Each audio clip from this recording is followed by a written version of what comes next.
नमस्कार, आप देख रहे हैं जनसेवक समाचार और मैं हूं पूजा। मुझे एक शिक्षक के रूप में याद किया जाए, यह अभिलाषा रखने वाले भारत रत्न डॉक्टर एपीजे अब्दुल कलाम आज भी हमारे विचारों में जिंदा हैं। वह विनम्रता के साथ शक्ति और सामर्थ्य के प्रकाश पुंज थे। आज उनकी जयंती पर प्रधानमंत्री नरेंद्र मोदी ने भी उन्हें कुछ इस तरह याद किया। कलाम साहब राष्ट्र रत्न पहले थे, राष्ट्रपति बाद में थे।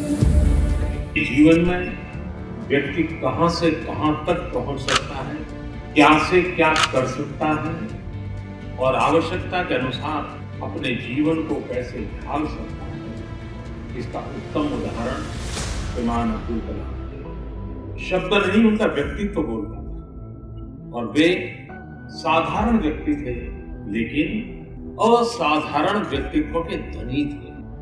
डॉक्टर एपीजे अब्दुल कलाम कहा करते थे, the purpose of education is to make good human beings with skill and expertise.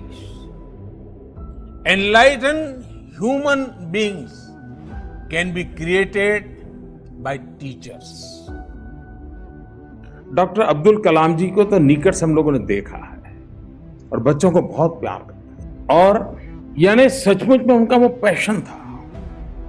उनको किसी ने पूछा था एक बार कि आप क्या चाहेंगे, लोग आपको कैसे याद रखें, तो डॉक्टर अब्दुल कलाम जी ने कहा कि लोग मुझे अगर याद रखना है तो टीचर के रूप में याद रखें। राष्ट्रपति पद से मुक्त होने के दूसरे ही दिन वे चेन्नई चले गए और चेन्नई में जाकर के क्लासरूम में बच्चों को पढ़ाना शुरू कर दिया और जीवन के अंतकाल में भी विद्यार्थियों के साथ अपने विचारों का विमर्श करते करते ही उन्होंने अपना देह छोड़ दिया। यानी ये भीतर शिक्षक के प्रति अपने आप में संजोया हुआ समर्पण भाव कितना उत्तम होगा कि जिसके कारण वे एक पल भी जीवन में विद्यार्थी से अलग नहीं हो पाए, विद्या के मार्ग से अलग नहीं हो पाए और हर पल नई प्रतिभाओं को खोजते रहे।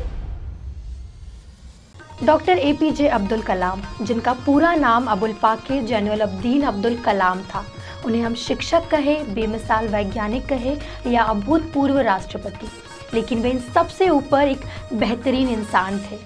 विनम्रता की दैदीप्यमान प्रतिमूर्ति, उनके प्रकाश पुंज में सब कुछ उज्ज्वलित और प्रफुल्लित होता गया। एक शिक्षक के रूप में खुद को समर्पित कर देने वाले डॉक्टर कलाम एक इंजीनियर और वैज्ञानिक के रूप में बेमिसाल काम कर गए। बच्चों के साथ बच्चे, युवाओं के साथ युवा और कभी वटवृक्ष की तरह देश के प्रथम नागरिक। सादा जीवन और हमेशा उच्च विचार, उनके कार्यों की गणना सदियों में नहीं हो सकेगी।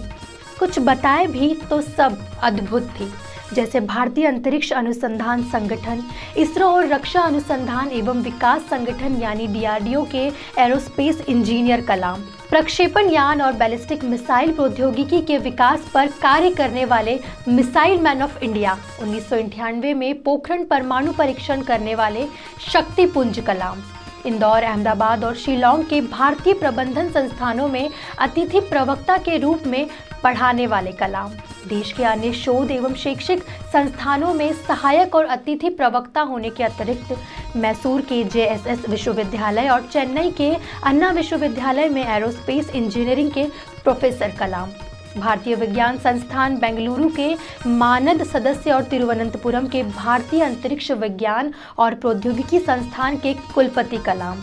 अपनी पुस्तक इंडिया 2020 में वर्ष 2020 तक देश को पूरी तरह से विकसित करने वाली योजना की संस्तुति देने वाले कलाम। वर्ष 2011 में देश के युवाओं के सहयोग से what can I give movement नामक मिशन लॉन्च करने वाले कलाम। लड़ाकू पायलट बनने का सपना देखते देखते वैज्ञानिक बन जाने वाले कलाम। अग्नि, प्रकाश, त्रिशूल और नाग जैसी घातक मिसाइलों के कई सफल प्रयोग करने वाले कलाम। भारतीय सेना के लिए एक छोटा सा हेलीकॉप्टर बनाने से शुरुआत कर भारत के पहले स्वदेशी सैटेलाइट लॉन्च वाहन SLV-3 को तैयार करने वाले कलाम। पृथ्वी की कक्षा के पास रोहिणी उपग्रह को स्थापित करने में सफल रहने वाले कलाम। वर्ष 1998 में कार्डियोलॉजिस्ट डॉक्टर सोमा राजू के साथ एक कम लागत वाली कोरोनरी स्टेंट, जिसे बाद में कलाम राजू स्टेंट नाम दिया गया, विकसित करने वाले कलाम, प्रधानमंत्री के मुख्य वैज्ञानिक सलाहकार कलाम या देश के सबसे लोकप्रिय राष्ट्रपति कलाम, हर उपमा हर पद उनके कद से छोटा। उनकी कई प्रेरणादायी पुस्तकें, आत्मकथाएं, व्रत चित्र और भारत रत्न सहित अनगिनत सम्मान, सब कुछ डॉक्टर एपीजे अब्दुल कलाम को अद्भुत, विलक्षण और बेमिसाल बनाने वाले। ऐसे अवतारी महापुरुष को जनसेवक समाचार का शत शत नमन। डॉक्टर कलाम के यही कार्य और आदर्श आज की पीढ़ी के लिए प्रेरणा और भविष्य के लिए धरोहर है। इस बुलेटिन में फिलहाल इतना ही। देश और दुनिया की बाकी खबरों के लिए देखते रहिए जनसेवक समाचार। धन्यवाद।